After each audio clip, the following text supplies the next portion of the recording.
Encroachment ہو رہا ہے، حکومت بھی کر رہی ہے اور پرائیویٹ لوگ بھی کر رہے ہیں، اور وقف بورڈ اس پر کوئی کارروائی نہیں کر رہا ہے،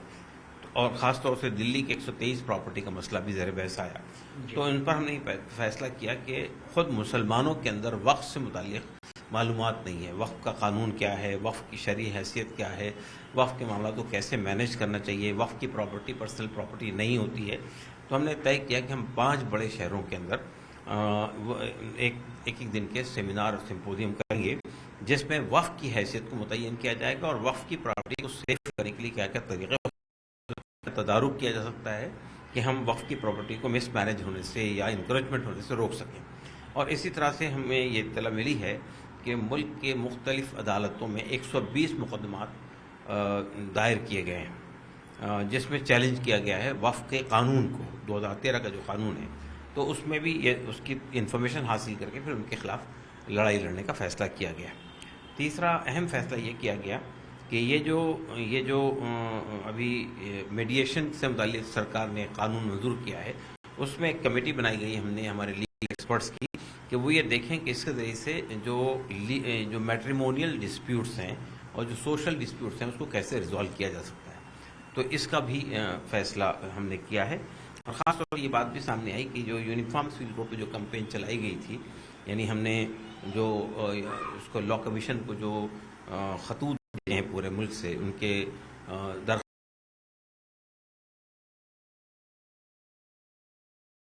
ہوئی تھی، اس کی تفصیلات سے واقف کرایا گیا، اور پھر یہ بات طے کی گئی کہ یہ سلسلہ مزید جاری رکھا جائے گا۔ سر، آپ کہہ رہے ہیں کہ یہ بڑا کیمپین چلایا جائے گا انہیریٹنس سے جڑا ہوا، کیا آپ بتا سکتے ہیں کیا کیا ادھیکار مہیلاؤں کے ہیں، سنکشپت طور پر اگر آپ بتا سکیں، کیونکہ ہمارے چینل کے مادھیم سے اور آگے جب اسے کیمپین چلائیں گے تو کس طریقے سے نیشن وائڈ اس کو آپ نے ڈیوائڈ کیا ہے، کس طرح سے کتنے لوگ اس میں شامل ہوں گے اور کس طرح سے کیمپین چلے گا؟ دیکھیے، 2 طرح کی کمپین چلائی جائے گی خواتین سے متعلق۔ ایک کمپین تو یہ ہے کہ پراپرٹی میں جو خواتین کا شیئر ہے، مہیلاؤں کا جو شیئر ہے، باپ کی پراپرٹی میں، بیٹے کی پراپرٹی میں ماں کا شیئر، اور شوہر کی پراپرٹی میں اس کی بیوی کا، یعنی اس کی جو بیوہ ہے اس کا شیئر، یہ اس شیئر کو لوگوں تک پہنچنا چاہیے۔ ایک تو خواتین کو بھی معلوم نہیں ہوتا کہ ان کا کیا شیئر متعین کیا شریعت نے، اور بعض اوقات تو بھائی بھی بتاتے نہیں ہیں اور لوگ بھی نہیں بتاتے ہیں، تو اس لیے ہم نے پہلے تو بڑے پیمانے پہ یہ کمپین، اویئرنیس کمپین چلائیں گے، پھر یہ چلائیں گے کہ ان کو حصہ ملنا چاہیے، اس لیے کہ شریعت نے جو حصہ متعین کر دیا ہے، اگر آپ وہ نہیں لے رہے ہیں تو اس کا مطلب آپ غصب کر رہے ہیں پراپرٹی کو اس کی، تو وہ اس میں جو شریعت کے قوانین ہیں وہ ان تک وہ آتے گئے۔ تیسری اہم بات اس میں یہ طے کی گئی ہے کہ پورے ملکی سطح پر، جس میں مسلم غیر مسلم سب شامل ہے، خواتین اس وقت میں ہمارے ملک میں بہت زیادہ پریشانیوں سے گزر رہی ہیں۔ مثال کے طور پہ ہمارے ہاں بھرون ہتیا کے معاملات ہیں، جس میں بڑے پیمانے پر بچیوں کو زندہ پیدا نہیں ہونے دیا جاتا ہے، عورتوں پہ اٹیکس ہو رہے ہیں پورے ملک میں، ان کی عفت پہ، اس کی عصمت پہ، پھر ان کا ڈومیسٹک وائلنس ہوتا ہے گھر کے اندر ان کے ساتھ میں، اور اس کے ساتھ پھر یہ ہے کہ یعنی جو ریپ کے واقعات سامنے آ رہے چھوٹی چھوٹی بچیوں کے ساتھ میں، تو ہم نے یہ طے کیا کہ ہم سوشل ریفارم کی تحریک کو بالکل گراس روٹ لیول تک لے جانے کی کوشش کریں گے کہ خواتین کو ان کا جو سماج میں مقام ہے، ان کا جو عزت ہے، وہ ان کو ملنا چاہیے، ریسٹور ہونی چاہیے۔ سر، یو سی سی میں اہم حصہ جو ہے وہ انہیریٹنس یعنی وراثت میں حصہ داری کا ہے مہیلاؤں کے لیے خاص طور سے، یو سی سی اسی لیے بھی ایک دلیل دی جا رہی ہے کہ اسی لیے لایا جا رہا ہے، تو قانونی جامہ اگر اس کو پہنایا جاتا ہے تو کیا دقت ہے، اس میں کیا دقت آپ کو؟ نہیں، قانونی جاموں کا ایشو نہیں ہے، قانونی جامہ تو آلریڈی پہنا ہوا ہے، جو آپ شریعت اپلیکیشن ایکٹ 1937 ہے، اس کے اندر یہ چیزیں متعین ہیں۔ اصل سوال یہ پیدا ہوتا ہے، جو آپ بات کہتے ہیں یو سی سی میں، وہ آپ کہتے ہیں جینڈر جسٹس نام پر خواتین کو برابر کا حق ملنا چاہیے۔ جو چیز شریعت نے دی ہے ہم اس کے بیونڈ نہیں جا سکتے۔ ہمارے لیے قرآن و سنت جو ہے وہ تمام مسلمانوں کے لیے، اس کا کوئی تعلق مہیلاؤں سے مردوں سے نہیں ہے، تمام جو حصہ شریعت نے متعین کیا ہے وہ حصہ اس کو ملنا چاہیے، اس سے کوئی اختلاف نہیں ہے۔ جو حصہ شریعت نے متعین نہیں کیا اس کو دلانا جو ہے یہ جائز نہیں ہے۔ بات سمپل سی یہ ہے کہ اصل میں جاننا چاہ رہے ہیں، کیا بتا سکتے ہیں کیا کیا؟ میں آپ کو بتا رہا ہوں، میری بات یہ ہے سمپل سی کہ خواتین پر شریعت نے کوئی حق نہیں رکھا، کوئی حقوق نہیں رکھے کہ وہ گھر کو چلانے کے لیے پیسہ دے گی، اگر وہ جاب کرتی ہو، اس کو انکم ہوتی ہو، وہ اس کے پاس باپ سے پراپرٹی آئی ہو، وہ بڑی پراپرٹی کی مالک ہو، تب بھی آپ اس کو کمپیل نہیں کر سکتے کہ گھر چلانے میں اس کا حصہ ہوگا۔ تو گھر چلانے کی پوری ریسپانسبلٹی مرد کی ہے، یعنی شوہر کی ہے وہ اپنے بیوی کا ذمہ داری پوری کرے، بچوں کی ذمہ داری پوری کرے، اپنے ماں باپ کی ذمہ داری پوری کرے، تو اس لیے اس کا حصہ زیادہ ہے شریعت میں. اور یہ بات کہ ہمیشہ عورتوں کو آدھا حصہ نہیں ملتا ہے. اگر شوہر بیوی ہے تو اس کا حصہ شوہر کی پراپرٹی میں کچھ ہوگا، بیٹے کی پراپرٹی میں کچھ ہوگا، تو کبھی اس کو آدھا ملتا ہے، کبھی پورا ملتا ہے یعنی برابر ملتا ہے، کبھی اس سے زیادہ ملتا ہے مرد سے. تو یہ اس کی ریسپانسبلٹی پر بیس کرتا ہے. اگر وہ بیوی ہے تو گھر نہیں چلانا اس کو، چاہے وہ پراپرٹی ہولڈ کرتی ہو، چاہے وہ ملازمت کر رہی ہو، اس کو آپ مجبور نہیں کر سکتی گھر پراپرٹی میں حصہ. تو وہی سمجھنا بھی چاہ رہے ہیں کہ کہاں ٹکراؤ ہے یو سی سی میں جو جینڈر جسٹس کی بات وہ کہہ رہے ہیں، اور جو شریعت میں آپ بتا رہے ہیں کہ پہلے سے ہی یہ پراودھان ہے کہ آپ ان کو حصہ دیں گے وراثت میں، تو وہ کہاں ٹکراؤ آ سکتا ہے؟ ٹکراؤ کا مسئلہ یہ ہے، ابھی ہم تو جانتے نہیں یو سی سی میں کیا آئے گا. جو بات کہی جاتی ہے کہ عورت اور مرد کا برابر کا حصہ ہونا چاہیے، تو اسلام نے کیوں نہیں دیا وہ ہم نے بتایا. عورت کے اوپر کوئی ریسپانسبلٹی نہیں ڈالی ہے، اس لیے عورت کو حصہ کم ملتا ہے، یعنی باپ کی پراپرٹی میں. تو اس وجہ سے وہ ہے. تو جو لوگ اصل میں دیکھیے شریعت کا قانون اللہ تعالیٰ کا دیا ہوا قانون ہے، اس میں جو لوگ انسانی ذہن سے سوچنے کے عادی ہیں کہ ہم سوچتے ہیں کہ تو شریعت میں انصاف ہوتا ہے، ایکویٹیبل ڈسٹریبیوشن ہوتا ہے. شریعت میں مساوات نہیں ہے، بلکہ وہ ہے آپ کے انصاف ہے کہ جو آدمی پر ریسپانسبلٹی زیادہ ہے اس کا حصہ زیادہ ہے، جس پر ریسپانسبلٹی کم ہے اس کا حصہ کم ہے. یہ سر یہ جو اب کیمپین چلانے کی ضرورت پڑی ہے، اس کی پیچھے وجہ کیا یہ وجہ کہ یو سی سی آ رہا ہے، یا اس سے پہلے بھی بورڈ نے اس طرح کا کوئی کیمپین انہیریٹینس کو لے کر وشیش طور پر کوئی چلایا ہے؟ بورڈ ہمیشہ کیمپین چلاتا ہے، اصلاح معاشرہ کیمپین، اور اس میں وراثت کی تقسیم پر فوکس ہوتا ہے. لیکن اس بار یہ طے کیا گیا کہ ہم اسی پر زیادہ فوکس کریں گے، اس لیے کہ اس کے سلسلے میں شکایتیں زیادہ مل رہی ہیں. اور چونکہ ہمارے ہاں خواتین بھی شامل ہیں بورڈ کے اندر، ہمارے یہاں دارالقضاء سے بھی ہم فیڈ بیک لیتے ہیں کس قسم کے مقدمات آ رہے ہیں، کاؤنسلنگ سینٹر سے بھی ہم فیڈ بیک لیتے ہیں کیا مقدمات آ رہے ہیں. تو وہ فیڈ بیک کی بنیاد پر یہ طے کیا گیا. یو سی سی آئے گا نہیں آئے گا اس سے کوئی مطلب نہیں. پھر یو سی سی کو لے کر ابھی چرچا تھوڑی سی ہم دیکھ رہے ہیں کم ہو رہی ہے. پیچھے لاء کمیشن کے لیے آپ نے ساری جو اپنی رائے تھی وہ بھیج چکے ہیں. یو سی سی کو لے کر بھی بیٹھک میں کیا چرچا ہوئی اور کہا گیا کہ جو پریاس ہے وہ ہمارا اندازہ یہ ہے کہ سرکار کو یہ اندازہ ہو گیا ہے کہ یو سی سی کی بنیاد پر ہندو مسلم ڈیوائڈ نہیں پیدا کر سکتی ہے. سرکار کو یہ اندازہ ہو گیا کہ جس طرح کا وہ فائدہ اٹھانا چاہتی ہے اس سے یو سی سی کی بنیاد پر الیکٹورل بینیفٹس. دیش بھر میں یونیفارم سول کوڈ لانے کی چرچا ہے، لیکن اس بیچ آل انڈیا مسلم پرسنل لا بورڈ نے ایک بیٹھک کی ہے اور اس میں ایک بڑا فیصلہ لیا ہے. بڑا فیصلہ یہ لیا ہے کہ مہیلاؤں کو وراثت میں ادھیکار دیے جانے کے لیے آل انڈیا مسلم پرسنل لا بورڈ ایک بڑا کیمپین چلائے گی. اسی پر بات چیت کرنے کے لیے ہمارے ساتھ موجود ہے بورڈ کے پروکتا سید قاسم رسول الیاس صاحب. سر سب سے پہلے بتائیں کہ بورڈ میں کیا کیا فیصلے لیے گئے ہیں اور یہ کتنا ضروری ہے ایسے میں جب یو سی سی کی چرچا چل رہی ہے؟ نہیں، اصل دیکھیے ہماری کل کی جو میٹنگ تھی وہ روٹین میٹنگ تھی اور اس میں 3 اہم فیصلے لیے گئے. پہلا فیصلہ لیا گیا ہے کہ ہم اصلاح معاشرہ کا یا سوشل ریفارم کا ایک پروگرام چلاتے ہیں. تو ہمیں سماج سے یہ فیڈ بیک مل رہا ہے کہ شریعت نے جو حصہ خواتین کا یعنی بیٹی کا حصہ باپ کی پراپرٹی میں متعین کیا ہے اس میں اکثر بیشتر وہ ان کو نہیں مل پاتا ہے. اور وہ حصہ تو ہے لیکن وہ ان کو ملتا نہیں ہے. بھائی لوگ ہڑپ کر لیتے ہیں یا کچھ اور لوگ کرتے ہیں اور کہتے ہیں شادی کر دی آپ کی، یہ ہو گیا. تو ہم نے یہ طے کیا کہ ہم ایک نیشنل لیول پہ کمپین چلائیں گے پورے ملک میں ہر استر پر، اور یہ کوشش کریں گے کہ عورتوں کو حصہ ڈیلیور کیا جائے. اور اس کے لیے جتنے بھی راستے اویلیبل ہیں مساجد کے ذریعے سے، کونسلنگ کمیٹیوں کے ذریعے سے، بلکہ ہم نے یہاں تک فیصلہ کیا کہ نکاح نامے کے اندر بھی یہ بات متعین طور پہ لکھی جائے گی کہ عورتوں کو یعنی وہ ان کے جو اختیارات ہیں اس کے اندر موجود ہوں گے. تو یہ ایک پہلا فیصلہ تو یہی کیا کہ ہم کمپین چلائیں گے پورے ملک میں. دوسری بات ہم نے یہ طے کی کہ یہ جو وقف کی پراپرٹیز سے متعلق جو مسلسل شکایتیں آ رہی ہے کہ انکروچمنٹ ہو رہا ہے، حکومت بھی کر رہی ہے اور پرائیویٹ لوگ بھی کر رہے ہیں اور وقف بورڈ اس پر کوئی کارروائی نہیں کر رہا ہے، اور خاص طور سے دلی کے 123 پراپرٹی کا مسئلہ بھی زیر بحث آیا. تو ان پر ہم نے فیصلہ کیا کہ خود مسلمانوں کے اندر وقف سے متعلق معلومات نہیں ہے. وقف کا قانون کیا ہے، وقف کی شرعی حیثیت کیا ہے، وقف کے معاملات کو کیسے مینیج کرنا چاہیے، وقف کی پراپرٹی پرسنل پراپرٹی نہیں ہوتی ہے. تو ہم نے طے کیا کہ ہم 5 بڑے شہروں کے اندر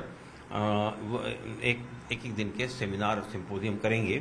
جس میں وقف کی حیثیت کو متعین کیا جائے گا اور وقف کی پراپرٹی کو سیو کرنے کے لیے کیا کیا طریقے ہو سکتے ہیں، کیا کیا تدارک کیا جا سکتا ہے کہ ہم وقف کی پراپرٹی کو مس مینج ہونے سے یا انکریجمنٹ ہونے سے روک سکیں۔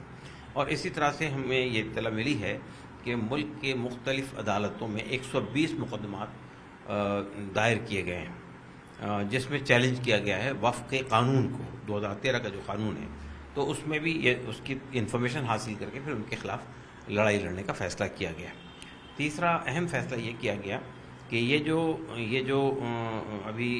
میڈیشن سے متعلق سرکار نے قانون منظور کیا ہے، اس میں ایک کمیٹی بنائی گئی ہم نے ہمارے لیگل ایکسپرٹس کی کہ وہ یہ دیکھیں کہ اس کے ذریعے سے جو میٹریمونیل ڈسپیوٹس ہیں اور جو سوشل ڈسپیوٹس ہیں اس کو کیسے ریزالو کیا جا سکتا ہے، تو اس کا بھی فیصلہ ہم نے کیا ہے۔ اور خاص طور سے یہ بات بھی سامنے آئی کہ جو یونیفارم سول کوڈ پہ جو کمپین چلائی گئی تھی، یعنی ہم نے جو اس کو لا کمیشن کو جو خطوط بھیجے ہیں پورے ملک سے ان کے درخواست کے بنیاد کے اوپر میں، تو اس کی تفصیلات سے لوگوں کو واقف کرایا گیا، لا کمیشن کے ساتھ ہماری جو میٹنگ ہوئی تھی اس کی تفصیلات سے واقف کرایا گیا، اور پھر یہ بات طے کی گئی کہ یہ سلسلہ مزید جاری رکھا جائے گا۔ سر آپ کہہ رہے ہیں کہ یہ بڑا کیمپین چلایا جائے گا انہیریٹنس سے جڑا ہوا، کیا آپ بتا سکتے ہیں کیا کیا ادھیکار مہیلاؤں کے ہیں سنکشپت طور پر اگر آپ بتا سکیں، کیونکہ ہمارے چینل کے مادھیم سے اور آگے جب اسے کیمپین چلائیں گے تو کس طریقے سے نیشن وائڈ اس کو آپ نے ڈیوائڈ کیا ہے، کس طرح سے کتنے لوگ اس میں شامل ہوں گے اور کس طرح سے کیمپین چلے گا؟ دیکھیے 2 طرح کی کمپین چلائی جائے گی خواتین سے متعلق۔ ایک کمپین تو یہ ہے کہ پراپرٹی میں جو خواتین کا شیئر ہے، مہیلاؤں کا جو شیئر ہے، باپ کی پراپرٹی میں، بیٹے کی پراپرٹی میں ماں کا شیئر، اور شوہر کی پراپرٹی میں اس کی بیوی کا یعنی اس کی جو بیوہ ہے اس کا شیئر، یہ اس شیئر کو لوگوں تک پہنچنا چاہیے۔ ایک تو خواتین کو بھی معلوم نہیں ہوتا کہ ان کا کیا شیئر متعین کیا شریعت نے، اور بعض اوقات تو بھائی بھی بتاتے نہیں ہیں اور لوگ بھی نہیں بتاتے ہیں، تو اس لیے ہم نے پہلے تو بڑے پیمانے پہ یہ کمپین اویئرنیس کمپین چلائیں گے، پھر یہ چلائیں گے کہ ان کو حصہ ملنا چاہیے، اس لیے کہ شریعت نے جو حصہ متعین کر دیا ہے اگر آپ وہ نہیں لے رہے ہیں تو اس کا مطلب آپ غصب کر رہے ہیں پراپرٹی کو اس کی، تو وہ اس میں جو شریعت کے قوانین ہیں وہ ان تک وہ آتے گئے۔ تیسری اہم بات اس میں یہ طے کی گئی ہے کہ پورے ملکی سطح پر، جس میں مسلم غیر مسلم سب شامل ہے، خواتین اس وقت میں ہمارے ملک میں بہت زیادہ پریشانیوں سے گزر رہی ہیں۔ مثال کے طور پہ ہمارے ہاں بھرون ہتیا کے معاملات ہیں جس میں بڑے پیمانے پر بچیوں کو زندہ پیدا نہیں ہونے دیا جاتا ہے، عورتوں پہ اٹیکس ہو رہے ہیں پورے ملک میں، ان کی عفت پہ، اس کی عصمت پہ، پھر ان کا ڈومیسٹک وائلنس ہوتا ہے گھر کے اندر ان کے ساتھ میں، اور اس کے ساتھ پھر یہ ہے کہ یعنی جو ریپ کے واقعات سامنے آ رہے چھوٹی چھوٹی بچیوں کے ساتھ میں، تو ہم نے یہ طے کیا کہ ہم سوشل ریفارم کی تحریک کو بالکل گراس روٹ لیول تک لے جانے کی کوشش کریں گے کہ خواتین کو ان کا جو سماج میں مقام ہے، ان کا جو عزت ہے، وہ ان کو ملنا چاہیے، ریسٹور ہونی چاہیے۔ سر یو سی سی میں اہم حصہ جو ہے وہ انہیریٹنس یعنی وراثت میں حصہ داری کا ہے مہیلاؤں کے لیے خاص طور سے، یو سی سی اسی لیے بھی ایک دلیل یہ دی جا رہی ہے کہ اسی لیے لایا جا رہا ہے، تو قانونی جامہ اگر اس کو پہنایا جاتا ہے تو کیا دقت ہے، اس میں کیا دقت آپ کو؟ قانونی جاموں کا ایشو نہیں ہے، قانونی جامہ تو آلریڈی پہنا ہوا ہے، جو آپ شریعت اپلیکیشن ایکٹ 1937 ہے اس کے اندر یہ چیزیں متعین ہیں۔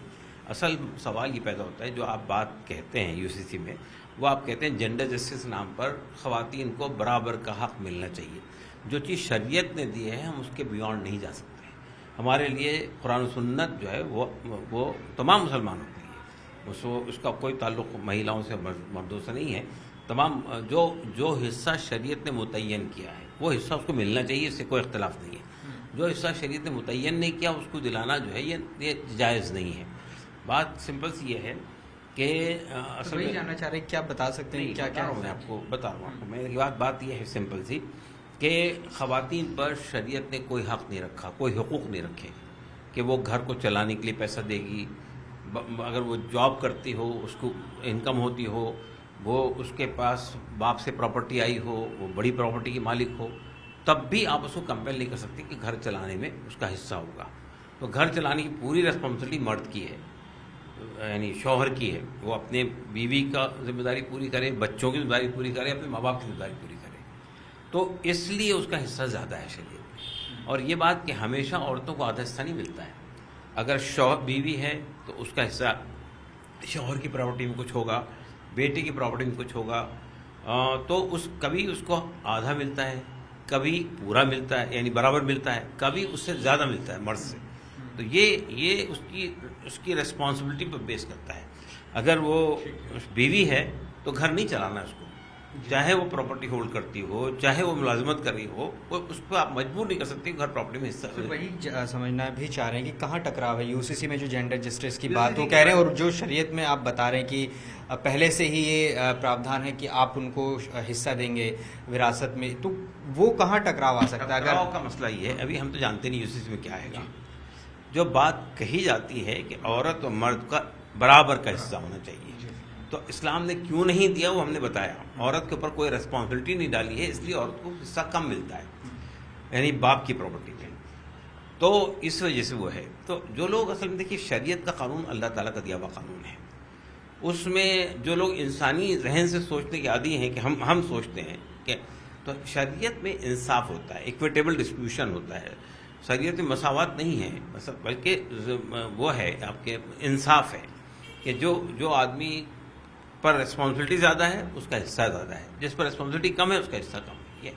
سر یہ جو اب کیمپین چلانے کی ضرورت پڑی ہے, اس کی پیچھے وجہ کیا یہ وجہ ہے کہ یو سی سی آ رہا ہے, یا اس سے پہلے بھی بورڈ نے اس طرح کا کوئی کیمپین انہیریٹینس کو لے کر وشیش طور پر کوئی چلایا ہے؟ بورڈ ہمیشہ کیمپین چلاتا ہے, اصلاح معاشرت کیمپین, اور اس میں وراثت کی تقسیم پر فوکس ہوتا ہے. لیکن اس بار یہ طے کیا گیا کہ ہم اسی پر زیادہ فوکس کریں گے, اس لیے کہ اس کے سلسلے میں شکایتیں زیادہ مل رہی ہیں.